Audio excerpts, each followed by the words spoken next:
Are you ready, guys? New podcast, press play, let's go. It's On The Verge, trying to merge into emergency. If you understand, then spread a sense of urgency, because you gotta know that the meaning crisis is real. And if you just wanna heal, then come on and reveal the truth. We got the fountain of youth, we got the experts that know when this hurts, you can go to a place where the truth is real. So come on, come to reveal, and we make it more than a meal. Kenneth, he got the neuroscience genius, understands he's hotter than the birth of Venus, spitting vibes off the top of the dome. Neuroscience is his answer and he's bringing it home. Yeah, he knows that no one's gonna make an order that's beautiful and pure and going to the Lord, sir. Ha, wait, that's just David. Like Michelangelo, he can come to save it. Yeah, David, he got the theological madness, taking it down when he knows that it's whack shit. Nah, it's hot, it's old, it's rude, it's everything you know, cause the vibe is true. And it's old to new and the top to down, cause he knows that the Lord spits down from the ground. And the flow's going crazy, the flow's going real. You keep it into your heart and the world can heal. Ha! And then somewhere in between is Ali, popping up on the scene. He got the philosophy, he got the spiritual juice, he got the enthusiasm, and he knows that's the proof in the pudding, the proof in the truth. From Iran to Zoroaster, what you after? Ha! We can avert disaster if we bring it all through. That's a tragic actor, no. And I'm Duncan, I spit some flow, I'm bringing that stuff, I got the gumption, just let it go. I got the art and it's the fourth horseman. Take a little bit of this when you on my court spin. Yeah, hitting it ping pong back. We can do that if we know it's more than the rap. It's a true art from a true heart, and that's a new start, and that's a new path. Yeah, we take it back, we bring it to the front too. And in the front seat, yeah, we got blunts too. We can smoke them down, but we can share them. And if we know that it's a truth or damn, and spin the bottle, drink it, there's a message within. Everybody get it down, and now it's under your skin. We make it up as we go along. We take a cup and a brand new song. We take it now and we're going strong. Growing up that vibe. It's the wisdom and the art, and I'm glad I'm alive. And the four of us, there is no telling what we'll do. So come on, let's get a podcast that's new. That's right, Kenneth, came what you do what you say, be who you be, and that's all we are today. So let's let it rise, and let's let it ride. Yeah, thank you guys. Amen. Hell yes. Amazing. Ladies and gentlemen, that is Duncan Horst, our guest for today's podcast. What do you feel like you're channeling when you're freestyling? And take that question as open-endedly as you'd like. All right, the what that I'm channeling is an open crown connection. It's an open connection to source.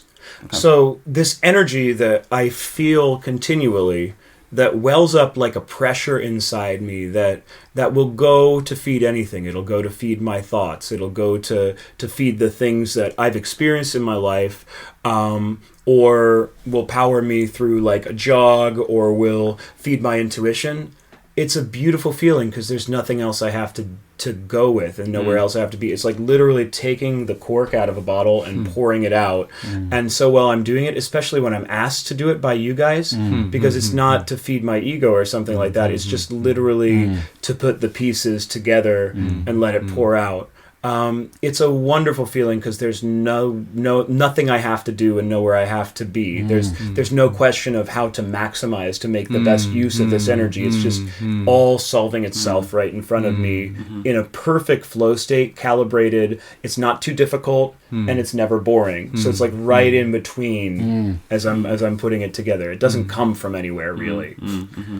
Nice. And a follow-up question I have, Duncan, is did you find this energy in the beginning as easy as you find it now, or did it take some practice to learn the skill and then you found the energy to flow in easier once you had the skill and the structures in the brain? Yeah, and also did you always feel like you had this in you, or is this something that you had to train? Well, I mean, there's the energy, there's the rhyme, there's a lot of different aspects to it because like flow, diction, all of it. Like I've highlighted like 8 core aspects just of like rap, and then you can add in singing, you can add in all these, like there's the history of like the tradition going back to griot or like Celtic bards or all of these like Homeric chants where the meaning is a spell chant, it's invoked, it's like encoded in the rhythm. There's something about the rhythm that seems to echo the heartbeat. So the heartbeat, everybody's got a heart or you wouldn't be listening here, or you have a pacemaker, whatever it is. You're keeping a rhythm, and that when that rhythm is hit and it's effortless, and then messages and meaning is encoded in that rhythm, it takes on a kind of natural explication. When I look to videos taken of me when I was like 2-3 years old, the enthusiasm is crazy. I'm just like dancing around and spinning, like singing Jingle Bells at the top of my lungs at like 7 a.m. on Christmas morning. Like I was the plug into the wall that was like powering my, the family at that point, because my enthusiasm couldn't be denied, and like at some points needed to be toned down to fit in with society. So it's more looking for an outlet to what I have, but also I do believe that everybody has this. Everybody has an enthusiasm. Words are important, right? Entheos, with God. Like what makes you enthusiastic? What is so important to you that it is louder than the traumas and the fears for expression, the fears for putting yourself out there that come into life? Like anything that you find that is louder than that, biologically, sex is historically louder than that. Even if your parents were super, super shy, they wanted something more than their shyness, or you wouldn't be there, you know? And this is... For me, that flow is like that. It's a way of sharing this kind of energy in a way that other people can miraculously understand and feel. Whereas, like if I just was transmitting energy, that might be like weird, oddly intense. Like, why do I feel this way around you? That's strange. But if it's in a freestyle rap, it's like, fucking yeah. A song made up and curated for them. It's like you can drop something so fun about the present moment, about your being with another person. You see them, you say it in a song, it resonates with something deeper that automatically opens up. Like if art is dope, your nervous system opens to it. If it's not, you withhold consent and you're like, that's kind of whack. You walk away. Like the consent is implied with the quality of the art. You either vibe with it or you don't. And though this is very simplistic language for a very sophisticated process that is happening between two or more people, it's the most efficient way of conveying this shared state that's incredibly precious. And I'm not like, I was asked one question, I flowed to like 3 or 4 different directions. I noticed that, yeah. So that's kind of a part of how my mind works. And it works very well in freestyle rap. Right. It's like formalizing it into a medium that actually conveys that message well without loss, without latency. So how long did it take you to develop to the skill set that you have right now? I would say like I started this kind of frequency in the summer of 2016. So it's like 5.5 years right now, and that was like, it was in Boulder, Colorado. There was an ecstatic dance happening, and we reached like an intensity, and I didn't want it to stop. The music stopped, but I didn't. So we just got like a bunch of, it's Boulder, so 98% white. Let's just say just a bunch of white people, got them around in a circle, and just like kept the rhythm going. And I was like, Boulder man, hey Boulder man, eating that granola like no one can. Like, it's like all the cliches about it. But somehow the next words just like kept coming. Like my body was already entrained in a rhythm from 2 hours of continuous dancing, and so whatever blocks were there in my mind of finding it weren't there to play it. Like I also my mom really loved playing rhyming games with me as a child. We would just find all the words that rhymed on long road trips. We would play like proto rap, like British light opera stuff, like Gilbert and Sullivan. I am the very model of a modern major general, life information, vegetable, animal, and mineral. Like the whole pitter patter songs that are just like overloaded with rhymes and diction. But like I was always too self-conscious. I only learned how to dance at like 21, 22 when I had my first spiritual awakening, and it was on the verge of hypomania. It was like so much energy that I couldn't hold it within myself. It had to be expressed. It was really fun and cool, and also probably pretty annoying and a little worrisome, because I had no way of grounding it. So it's like it had to come out. I was like a tea kettle that was just like stretched to bursting. So you know, I eventually joined a couple of spiritual groups, had my school of hard knocks experiences, and through some of the clarity I gained through breath work and meditation was attractive enough to certain minds to be led into a hedge fund for 5 years. And so that highly structured work was really rewarding for me, but I needed something to break that structure because I felt myself losing a part of myself. You needed flow, not viscosity. Yeah. I like the way you put that. I like the way I put a lot of things, Kevin. And I so that's when I started just like using that energy from the spiritual practice and from the container of finance. It's a lot of energy. That's just like external energy you have to get out and make good in the world somehow. Otherwise, like karma laundering. You got all this energy, you got to make something good happen with it. And I just went to Union Square every Friday for a while after my day in finance and just joined this circle of like almost entirely Black and Latino like hip hop artists from all the boroughs of the city who were just throwing down. And for a year and a half, I just got my ass kicked in these ciphers. Just the names, I was called like, I got this like blonde hair, I'm like white dude, I was like button up shirts and khakis. They're like, the hell are you? It's like Dawson's Creek, get out of here. Like, I came one day in like a tan trench coat that I'd picked up at some like thrift store. Like I was like saving my pennies there. They're like, the fuck are you, Inspector Gadget? Like, and then I got angry and I started trying to like butt in and like push myself into the circle because I didn't know how to listen to the group of people passing it back and forth. Like there's this art of listening. It's almost like a martial art. Like it's like capoeira there in that circle. Like one person is moving, the next is flowing. So I was trying to push my way in, and they were like, I was in that trench coat, right? So they're like, chill back, Kid Columbine. It's okay. Does he have a gun? Watch out!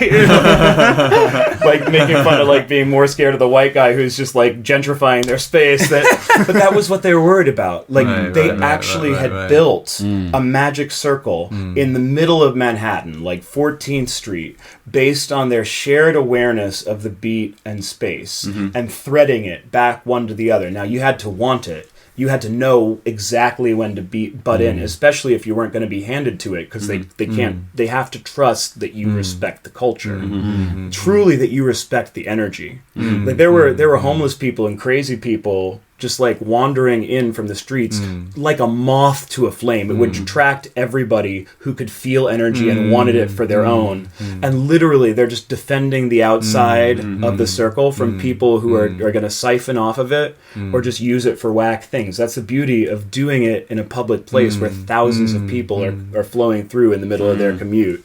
So you get this amazing throughput of energy, but the quality of the artists and their dialogue with each other keeps a consistent geometric form with the art. So this was like for 4 hours, like every Friday from 8 p.m. to 12 p.m. they'd be doing a continuous flow of one backtrack into the next, into the next. And it's been alive for about 8 years. And then there are other ciphers, other circles that have been doing this in other parts of the country too. So it's like, then I got into the history of that. I was like, why do I love this so much? And you start learning about the culture. You start learning about how it's put together from the roots. And then I started like, because I have a musical theater background from high school and stuff, you start being able to sing into that too. Start being able to improvise songs, and I've studied with really masterful soul level improvisers. Like one of them is Lex Empress, who I studied with in Ibiza, and she's studied with the Shipibo, like the true Shipibo, who can improvise songs on the fly to somebody's soul frequencies. Apparently the Maori tribes also do a version of this where they're improvising live to the depths of a being. And like I said, like of course, like you don't historically understand rap without understanding the griot traditions, but also the Scotch-Irish, like, kind of bardic traditions, the going back to the Celtic bards, going back to, like, mythological rhymes and high poetic, like, rhyme schemes. Like, it's a magical tradition. And anyone would be remiss to think about it, especially freestyle, without thinking about magic. Wow. Anyway, that's a lot of words. That's a lot of words. You're all fucking smart. What do you mean by magic? Yeah, I was about to say let's go into that actually, like like freestyle and magic. Are we talking about magic with a K? Well, ideally with freestyle, you don't want to have like too many things prepared, right? Yeah. So if you have associations preloaded, if you have a direction of where you want to go or you've practiced, like that's kind of edging into that territory. But it's kind of like Picasso or something, like, or Dali, like learning the art, learning it by the books, and then warping it or bending it. That does come in freestyle too. When I'm talking about magic, it's simply, I guess, a science that hasn't been codified yet about group flow states. Okay. So a group container, it's amazing. Like, I've gotten better at this, and I'll keep getting better at it because I love it, and I do it often. And I've been noticing, like, the last year or so, that people get into a flow state and the way they interact with each other changes. After like 3 minutes of this, the level of enthusiasm raises, the level of energy in a room raises, the level of like ease and comfort and communication goes up, because there's a force that everybody has spontaneously agreed to participate in. Like, it shifts their frame. So you shift the frame of a group of people, and then it builds an enduring container to hold an elevated state, right? And this is why, like, I was raised a Methodist for like the first 16 years of my life, and I was pretty bored by most of it. But what I loved about it and still love is the hymns. A group of people gets together and they're singing at the top of their lungs these fairly inspiring messages. You don't have to understand all of it, but it does shift your frame. And if you can chain that together in a flow state, so you're not just singing old songs you already know, you're like, you're making it up, you're tuning it to the people who are there, you're not pushing it on them, you're receiving it and like threading it in, and you get a few other people doing it at the same time, you can maintain that indefinitely. You can open a door that shifts people's feelings, and then you can, if you know different things like how to hold energy in your body and thread that through, you can get this kind of beautiful intrinsic consent to blast a huge amount of energy through people that they can actually digest, that makes their lives better. Because it's energy riding on the words, riding on the rhythm that people are already opening themselves into. And great artists, like not just rap artists, like great performing artists have this kind of feel, this intrinsic feel for the beat, for the energy. They thread it in and they share it like that, and it's amazing at shifting people's states, shifting people's moods, and building the substrate for coherence and consensus. And in an age where perspectives are atomized and even identities are atomized, and like fewer and fewer people are reaching across the aisle, reaching across one identity to the next, like the capacity to create something in the moment that everybody can agree on and build a frame around is incredibly powerful and potent and necessary to feeling like a human, to activating the midbrain, the emotional brain, the kind of we are healthy, we are safe, we are in a tribe that cares for each other, which is the reason these arts and drum circles and like I mean, the beat. That's why it was created, to form coherence within these structures, to allow and heighten the chances of survival in a largely unforgiving world. Like, that's why the arts existed and were developed in the first place. Very interesting. The picture you painted reminded me of shamanic drums and shamans performing these beautiful drums sitting around a fire and community together, and they even had ayahuasca ceremonies and psychedelics. So I just wonder how related something like freestyling is in our ancient history with something like psychedelics and dancing, and how Yeah, they fit how they fit together. Yeah, Yeah. and just like the sort of religious ecstasy that you spoke about Yeah. across a variety of traditions, it can be invoked by this, this feeling of group coherence. Yeah, and just to add something to your point, Kenneth, it seems like that modern freestylers don't really talk about the spiritual aspect of freestyling. It tends to be kind of like yoga in the West. It's like stretching. But what you're saying and what I'm receiving here is that perhaps freestyling in our ancient past, or in its essence, had a spiritual dimension to it that you're trying probably now to bring back. And that's fascinating to me, because I haven't seen anyone speak about freestyling from a spiritual lens and to really go deep into what it means to freestyle and what is actually happening on a spiritual level. It's fascinating. So if I can have your comments on that. Absolutely. I'll jump in, but first I'd love, like, what do you feel like when we've gone into it, when we've like really gone deep, like what do you feel, and how is that different from like other freestyles that you felt? Because I'm gonna answer this. Like, I got an answer for fucking everything. But I want to know like what your feeling state is, and does it differ from other similar instances of the medium? Yes, sure. I mean, it depends what it is I'm freestyling about. Because if I'm really trying hard to freestyle about just random words, it's kind of a challenge, and I'm thinking a lot. The trying hard, yeah. Yeah, whereas when it comes to the things that my mind is occupied with, the things you were saying, that you love it so much that the stress in the background sort of just gets thrown away. I like that, the way you said it, because there's not that many things in life I care about, especially when it comes to spirituality and consciousness. I mean, that's the one thing that my mind and my heart is consumed by.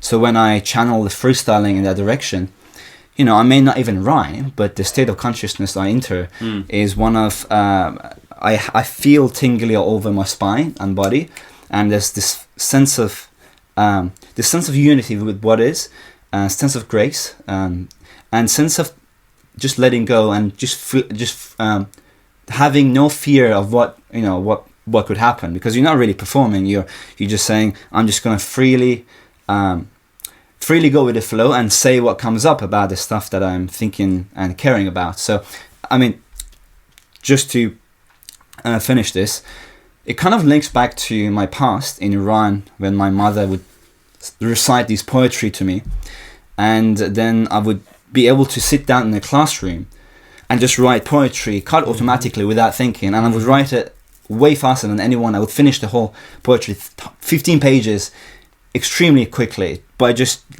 writing, you know what I mean?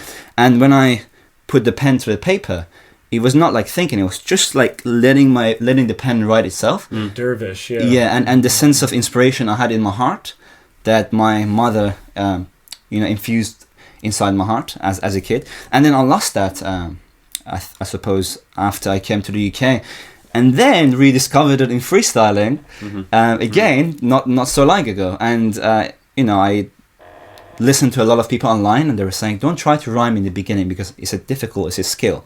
But if you're just talking about something and you're just letting go, you can still enter into the flow and into that state of consciousness. Yeah, the flow, it's like a fall. It's like a free fall. There's like an abyss that opens up, and if you can just forget about your fear, you let go of the fear of being wrong, because that's like a tribal fear of embarrassing yourself, being kicked out of the tribe, starving in the waste, whatever that is. Like people's biggest fear in society is public speaking, and this is another level of difficulty beyond public speaking. Heightened public speaking, right? But that's why we revere our artists. They are substances. They are transcendent states, and this is not easy for I'm not gonna limit myself as like white dude. If I'm anything, I'm a cartoon character. I'm like some kind of like triple IQ Forrest Gump. Like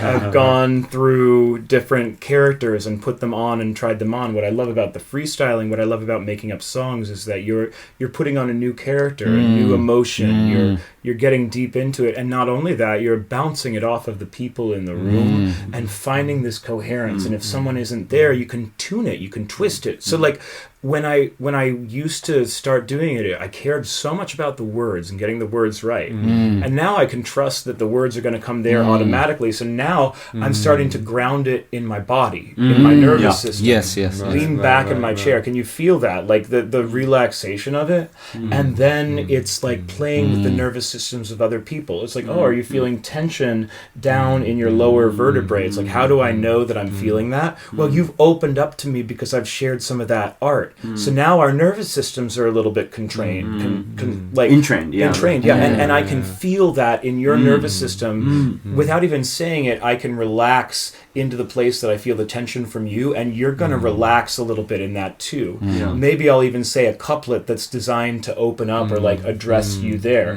But like those are the layers that are possible once you start to like master that art form. Now I don't say it. It's tricky to say the word shamanic in 2022, right? Especially when you're like a white dude from New Jersey, and yet, right? There are definitions for this. The definitions are what is happening, like what occurs, like what state is reached, how durable is that state, what are the effects? Are they beneficial? Do they go deeper than the mind? Are they using the words as a tool to unlock something far deeper? If that is the case in a substrate, then it's not simply a superficial art form. But this could also be like, it's a mistake to limit it to what the traumatized commercial evidence of this is, right? You don't copyright poetry, and now heroic poetry is like freestyle rap. That's one evidence of it, right? But it's also the Pentecostal tongues of flame, you know? It is the living word, and it's the epic, the tongue of the muses, Orpheus's lyre, you know? Like, it is the notes that create mythologies, that create the world. And like, we don't have to limit it to sex, mugs, drug, like money, whatever the fuck, like whatever the fuck, like that is a co-opting. There's a reason why investment bankers' favorite music, at least the ones that I know, is gangster rap, because that's how they self-identify. Like, and there's much better evidences. I mean, Kendrick Lamar is a spiritual warrior. Listen to any of To Pimp a Butterfly is him fighting against Lucifer in the guise of the temptation for commercialization, selling out, sex, drugs, money, murder. You know, he's doing amazing metaphysical work in the form of some of the best albums of this new millennia. And that is possible enrhythmed and enjammed in the high poetic tradition. This is, make no mistake, like there is high poetry that is possible, and that high poetry is that which can entrain a stadium, entrain an army, the Greeks, the Trojans, the myth that moved Alexander to conquer Persia and then like unite, and then the new flows that came, like these kind of, every army has a drummer, right? To find everybody in that same rhythm, because it's that rhythm that can endure the bullets fire. It's that rhythm that keeps the shield wall and the spears together. You know, there's a kind of rhythm that creates a macroorganism that can endure counter pressure. It's either going to be a rhythm or it's going to be slavery and enchainment and trauma, and I prefer to dance to a rhythm. Anyway. Hell Amen. yeah. Amen. There was a lot in there.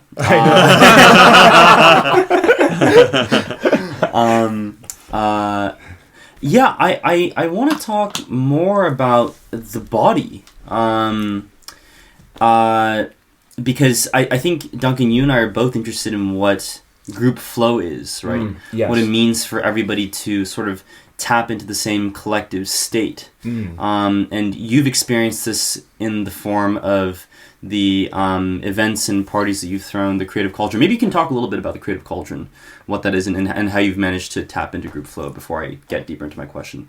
Absolutely. So the Creative Cauldron is the event series that I run and manage. It was initially in a couple of locations in Brooklyn and Manhattan. I've done it in Boulder. believe I have an invitation to do it here in Oxford. Yes, you do. Oh, well, wonderful. And Ibiza as well. Make it happen. The principle of it is around the short story Stone Soup.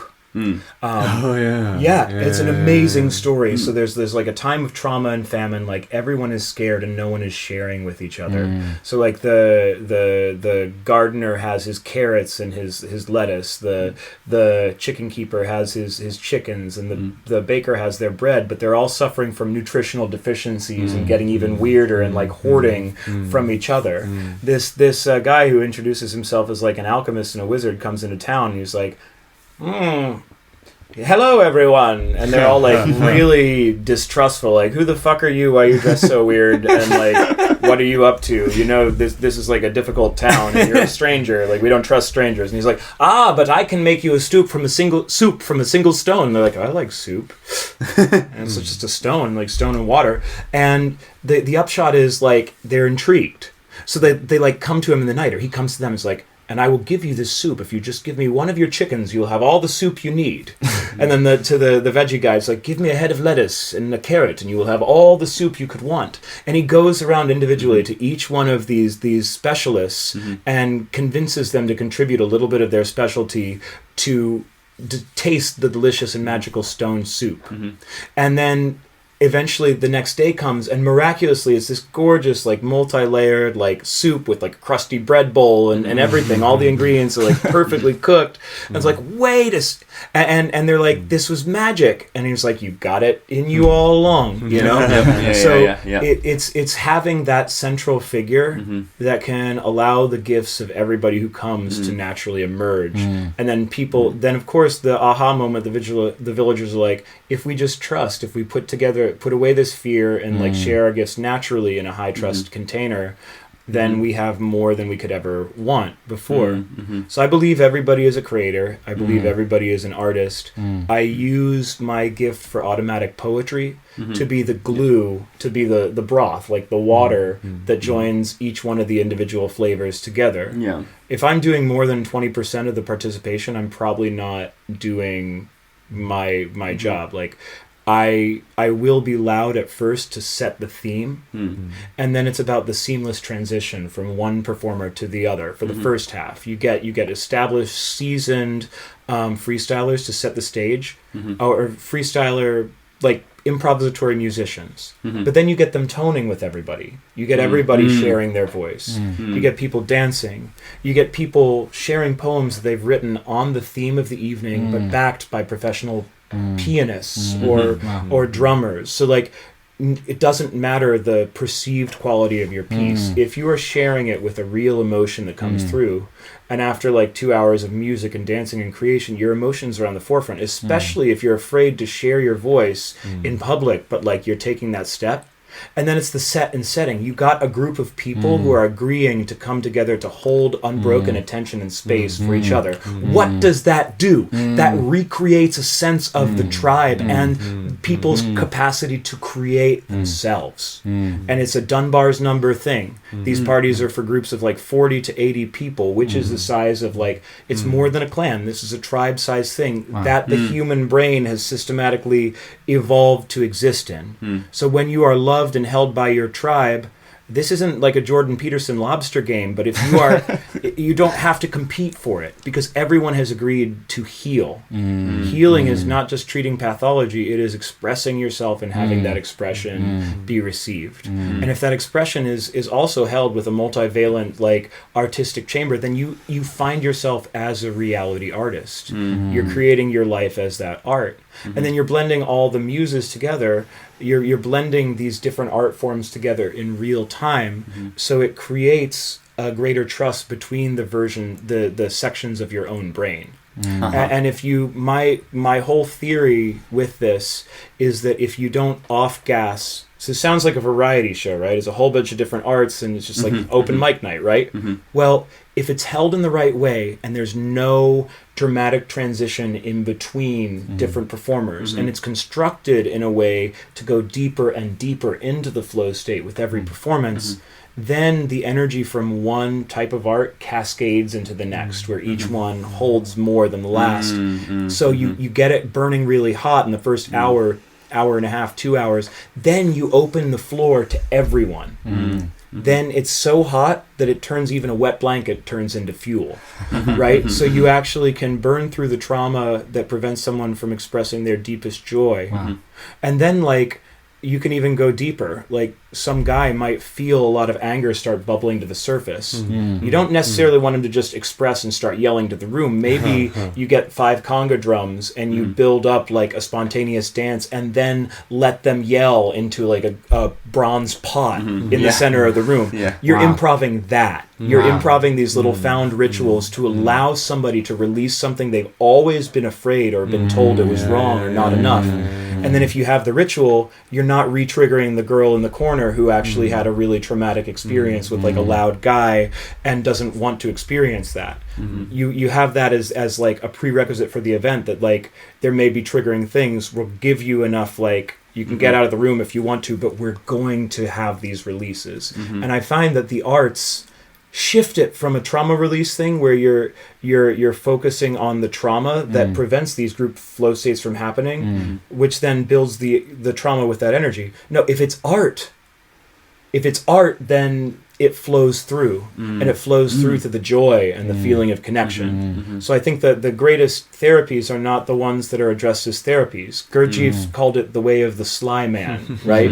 You don't call it a healing event straight on. It's an artistic event, so it hits you from the side. So you're going to a healing event, right? The parts of you that want to be healed will show up, and the parts of you that need to be healed will check out. Yep.